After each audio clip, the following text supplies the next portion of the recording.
Hi all, welcome to iPlus training solutions. ഞാൻ ആര്യ. അപ്പോൾ ഇന്ന് ഞാൻ എത്തിയിരിക്കുന്നത് കേറ്ററ്റ് കാറ്റഗറി 2 പാർട്ട് 2 ഇംഗ്ലീഷിന്റെ ക്വസ്റ്റ്യൻ പേപ്പറുമായിട്ടാണ്. ഇത് നമ്മൾ വളരെ വേഗത്തിൽ തയ്യാറാക്കിയ ഒരു ക്വസ്റ്റ്യൻ പേപ്പർ ആയതുകൊണ്ട് തന്നെ ഈ ആൻസർ കീയിൽ ചെറിയ ചില മിസ്റ്റേക്കുകളൊക്കെ വരാം. അപ്പം അങ്ങനെ ഉണ്ടെങ്കിൽ നിങ്ങൾ ക്ഷമിക്കുക. പ്രൊവിഷണൽ ആൻസർ കീ വരുമ്പോൾ നമ്മളത് കറക്റ്റ് ചെയ്ത് തരുന്നതാണ്. അപ്പോൾ ഈ ഒരു ക്വസ്റ്റ്യൻ പേപ്പറിനെ സംബന്ധിച്ച് നമ്മളെ അധികം കൺഫ്യൂസിങ് ആക്കാത്ത രീതിയിൽ അത്യാവശ്യം നല്ല ക്വസ്റ്റ്യൻ ആയിരുന്നു. പാരഗ്രാഫ് ഒക്കെ ആണെങ്കിലും അത്യാവശ്യം വായിച്ചാൽ മനസ്സിലാവുന്ന രീതിയിലുള്ള ഒരു നമുക്ക് എന്താ ഒരു മീഡിയം ലെവലിലുള്ള ഒരു ക്വസ്റ്റ്യൻ പേപ്പർ ആണെന്ന് പറയും. ഒരുപാട് ഈസിയും അല്ല, എന്നാൽ അത്ര ഡിഫിക്കൽട്ടുമായ ഒരു ക്വസ്റ്റ്യൻ പേപ്പർ അല്ല എന്നാണ് പൊതുവെ കുട്ടികളുടെ ഒരു അഭിപ്രായം നമ്മൾ കേട്ടത്.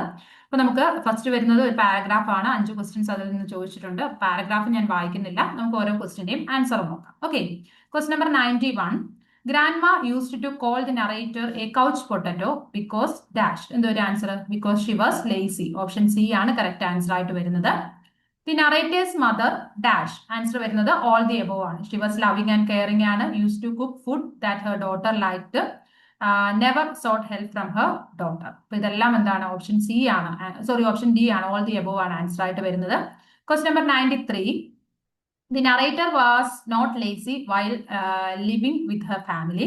The narrator used to help her mother in domestic chores. ഇത് രണ്ടും എന്താണ്? തെറ്റായിട്ടുള്ള സ്റ്റേറ്റ്മെന്റ് ആണ് അല്ലേ? സോ ഓപ്ഷൻ ഡി ആണ് ഇവിടെയും correct answer. Both 1 and 2 are false. Okay, question number 94. The narrator's attitude to domestic work changed during her stay in Bengaluru. The narrator realized the value of her mother's love. അത് രണ്ടും correct ആയിട്ടുള്ള statement ആണ്. So both 1 and 2 are true. Option A ആണ് 94ന്റെ correct ആയിട്ടുള്ള answer. Question number 95. The narrator and her friends dash decided to cook on their own. അല്ലെ, അവർ സ്വന്തമായിട്ട് cook ചെയ്യാനായിട്ട് തീരുമാനിച്ചു. 95ന്റെ ആൻസർ ഓപ്ഷൻ ഡി ആണ് വരുന്നത്. 96. The word pamper means. Pamper എന്ന് പറയുന്ന വേർഡിന്റെ മീനിങ് എന്താണ്? To take care of someone very well. ഒരാളെ നന്നായിട്ട് പരിപാലിക്കും, കുട്ടികളൊക്കെ പാമ്പർ ചെയ്യാന്ന് പറയും അല്ലെ. ഓപ്ഷൻ എ ആണ് കറക്റ്റ് ആൻസർ ആയിട്ട് വരുന്നത്. നെക്സ്റ്റ് ഇനി ഗ്രാമർ ബേസ്ഡ് ആയിട്ടുള്ള ക്വസ്റ്റൻ ആണ്. ഗ്രാമറും വൊക്കാബുലറിയുമായിട്ട് വരുന്നതാണ്. പാസേജ് കഴിഞ്ഞു. Okay, 97 to 120. Question number 97. The actress found it hard to dash the limited facilities that were provided. Answer എന്ത് വരും? പുട്ട് അപ്പ് വിത്ത്, ടോളറേറ്റ് അല്ലെ. ആക്ട്രസിന് പ്രൊവൈഡ് ചെയ്തിരിക്കുന്ന ആ ഒരു ലിമിറ്റഡ് ഫെസിലിറ്റി ടോളറേറ്റ് ചെയ്യാനായിട്ട് അവർക്ക് സാധിച്ചില്ല. So answer is option D. 98. We dash to understand the accent of the foreigners. Answer വരുന്ന ഓപ്ഷൻ ബി ആണ്. Found it difficult. We found it difficult to understand the accent of the foreigners എന്നാണ് വരുന്നത്. Okay, question number 99. A heroic couplet is dash a pair of rhyming lines each written in iambic pentameter. Option A ആണ് ശരിയായിട്ടുള്ള ഉത്തരമായിട്ട് വരുന്നത്. അടുത്ത question 100. What dash if you were in her position? എന്താണ്? Conditional clause ആണ് ചോദിച്ചിരിക്കുന്നത്. Answer എന്ത് വരും? ഓപ്ഷൻ ബി വരും അല്ലെ. വാട്ട് വുഡ് യു ഡു എന്നാണ് വരുന്നത്. കാരണം എന്താണ്? ഇവിടെ പാസ്റ്റ് ടെൻസ് ആണ് വന്നിരിക്കുന്നത് അല്ലെ. Okay, question number 101. The entrance examination was a cake walk for Rohan and his brother, which means. Cakewalk എന്ന ഇഡിയത്തിന്റെ മീനിങ് എന്താണെന്നാണ് ചോദിച്ചിരിക്കുന്നത്. എന്താണ് ആൻസർ വരുന്നത്? Rohan and his brother found the examination easy. Okay, piece of cake ഒക്കെ നമ്മൾ പഠിച്ചിട്ടുണ്ട്, very easy എന്ന് പറഞ്ഞിട്ട് അല്ലെ. Okay, 102. We did not start trekking dash the forest officials gave us consent. ഏത് എന്താണ് വരുന്നത്? അവിടെ ഏത് കൺജങ്ഷൻ ആണ് വരുന്നത്? അൺടിൽ ആണ് വരുന്നത് അല്ലെ. We did not start trekking until the forest officials gave us consent. Okay, 103. Choose the correct expression among the following. ഏതാണ് കറക്റ്റ് ആയിട്ട് വരുന്നത്? ഓപ്ഷൻ എ ആണ്. Do you know what it is. Okay, do you know what it is, അതാണ് correct ആയിട്ടുള്ള option A ആണ്. Question number 104. Identify the correct expression. ഏതാണ് വരുന്നത്? Would rather ആണ്. അപ്പൊ വുഡ് റാദറിന് ശേഷം നമ്മൾ പഠിച്ചിട്ടുണ്ട്, അതിനുശേഷം ഒരു സബ്ജക്ട് വരികയാണെന്നുണ്ടെങ്കിൽ എന്താണ്? V2 ഫോം ആണ് യൂസ് ചെയ്യേണ്ടത്. So I would rather you went by car എന്നാണ് വരുന്നത്. വുഡ് റാദറിന് ശേഷം നോർമലി എന്താണ്? V1 ആണ് വരുന്നത്. എന്നാൽ അതിനുശേഷം ഒരു സബ്ജക്ട് വരികയാണെങ്കിൽ നമ്മൾ V2 ഫോം ആണ് യൂസ് ചെയ്യുന്നത്. സോ ഓപ്ഷൻ സി ആണ് correct answer.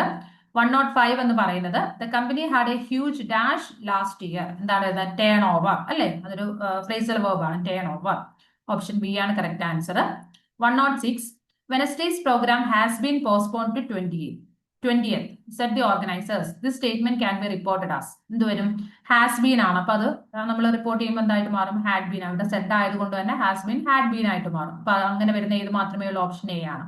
The organizers said that Wednesday's program had been postponed to the 20th. Okay, option A ആണ് correct answer ആയിട്ട് വരുന്ന 106ന്റെ. ഇനി 107. I wish I could reach the spot.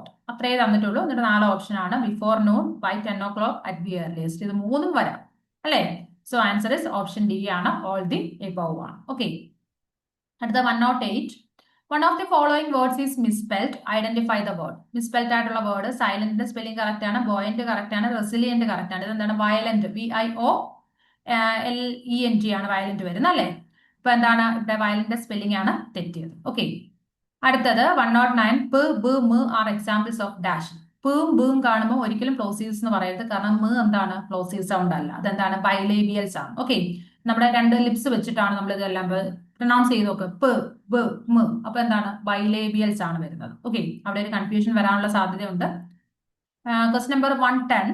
Despite the heavy rains, the people crowded on the streets to catch the glimpse of their favorite star. Here the underlined expression means എന്താണ്? To catch a glimpse of means എന്താണ്? To see someone even it is for a short while. കുറച്ച് നേരത്തേക്കാണെങ്കിലും ഒരാളെ കാണാൻ, നമുക്ക് ഇഷ്ടപ്പെട്ട ഒരാളെ കാണാൻ സാധിക്കുക. Okay. Question number 111. The company is under a cloud after the news on misappropriation of funds broke means എന്താണ്? People do not trust the company. Option B ആണ് കറക്റ്റ് ആൻസർ ആയിട്ട് വരുന്നത്. Deafening silence is an example of dash. ഇത് നമ്മൾ നമ്മുടെ ക്ലാസ്സിൽ പഠിച്ചിട്ടുള്ളതാണ്. എന്താണ്? ഓക്സിമറോൺ ആണ് അല്ലെ? കോൺട്രഡിക്ടറി ആയിട്ടുള്ള 2 കാര്യങ്ങളെ കമ്പൈൻ ചെയ്ത് പറയുമ്പോൾ നമ്മൾ എന്താണ്? ഓക്സിമറോൺ ആണ് അവിടെ ഫിഗർ ഓഫ് സ്പീച്ച് ആയിട്ട് വരുന്നത്. അടുത്ത 113.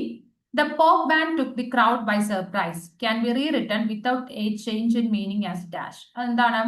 took ആണ് വന്നിരിക്കുന്നത്. അപ്പൊ എന്ത് വരും? was taken എന്ന് വരും അല്ലെ? The crowd was taken by surprise by the pop band എന്ന് വരും. ഓക്കെ. ഓപ്ഷൻ എ ആണ് കറക്റ്റ് ആൻസർ. അടുത്ത question number 114. The inspector let the cat out of the bag unintentionally means dash. Let the cat out of the bag. ഒരുപാട് തവണ നമ്മൾ ക്ലാസ്സിൽ discuss ചെയ്തിട്ടുള്ളതാണ് അല്ലെ? പഴയ ഇത് ഒരു റിപ്പീറ്റഡ് ക്വസ്റ്റ്യൻ ആണ്. എന്താണ് ആൻസർ വരുന്നത്? To reveal a secret അല്ലെ? The inspector revealed the secret by mistake. Option C ആണ് കറക്റ്റ് ആൻസർ ആയിട്ട് വരുന്നത്. The word instrumental has dash syllables. എത്ര വരും? 4 syllables ആണ്. ഇൻസ്ട്രുമെന്റലിൽ 4 syllables വരും. 116 നോക്കാം. Pick out the sentence that is a suggestion. Suggestion ആയിട്ട് വരുന്നത് ഏതാണെന്ന് നോക്കി. The corporation office is near the traffic signal. We could go out for a walk. It might rain today. I think the task is too tough for us. എന്താണ് ഇവിടെ?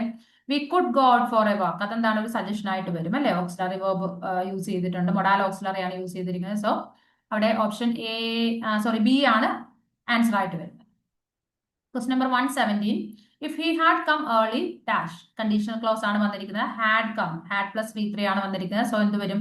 could plus have plus V3 വരും അല്ലെ? he could have withdrawn the money എന്ന് വരും. Okay. Question number 118. A bird in the hand is worth 2 in the bush. അതിന്റെ meaning എന്താണ്? It is better to have something small but certain than to expect something bigger that is not sure to happen. Okay, option C ആണ് correct answer ആയിട്ട് വരുന്നത്. 119 നോക്കാം. The airport is 18 kilometers away from here. The appropriate question to get this response is dash. ഇപ്പം distance ആണ് ഇവിടെ പറഞ്ഞിരിക്കുന്നത്. So എന്ത് വരും? How far is the airport from here എന്ന് വരും. How long അല്ല വരുന്നത്, how far ആണ്. Okay, last question. He said he would join us at 10 o'clock. ഇത് വരും. കുറെ പേർക്ക് ഒരു കൺഫ്യൂഷൻ വരാൻ ഡിഡിൻ ഹി ആണോ? സെഡ് വെച്ചിട്ട് എല്ലാവരും ഡിഡിൻ ഹീയിലേക്ക് എഴുതും. പക്ഷെ ഇങ്ങോട്ടേക്ക് നോക്കുക, ഇവിടെ നമുക്ക് ഡയറക്റ്റ് ഓക്സിലറി വെർബ് തന്നിട്ടുണ്ട്. He would join. ഇവിടെയാണ് നമ്മൾ ശ്രദ്ധിക്കേണ്ടത്. ഇതാണ് നമുക്ക് തന്നിരിക്കുന്നത്. ഓക്കെ. സോ എന്തൊരു ആൻസർ? വുഡിൻ ഹി ആയിരിക്കും ആൻസർ വരുന്നത്. ഓക്കെ. അപ്പൊ ഇത്രയും ക്വസ്റ്റ്യൻസ് ആണ് നമുക്ക് ഇവിടെ എക്സ്പ്ലെയിൻ ചെയ്യാനായിട്ട്, നമുക്ക് ആൻസർ പറയാനായിട്ടുള്ളത്. ഞാൻ നേരത്തെ പറഞ്ഞതുപോലെ തന്നെ അധികം കൺഫ്യൂസിങ് ആക്കാത്ത രീതിയിൽ അത്യാവശ്യം ഒരു 25 മാർക്കിന് മുകളിൽ സ്കോർ ചെയ്യാൻ പറ്റുന്ന നല്ലൊരു ക്വസ്റ്റ്യൻ പേപ്പർ തന്നെയായിരുന്നു കാറ്റഗറി 2 പാർട്ട് 2 ഇംഗ്ലീഷിൽ ചോദിച്ചിട്ടുള്ളത്. അപ്പൊ എല്ലാവരും നന്നായിട്ട് ആൻസർ എഴുതി എന്ന് തന്നെ വിശ്വസിക്കുന്നു. അപ്പൊ മറ്റൊരു വീഡിയോയിൽ വീണ്ടും കാണാം. Okay, thank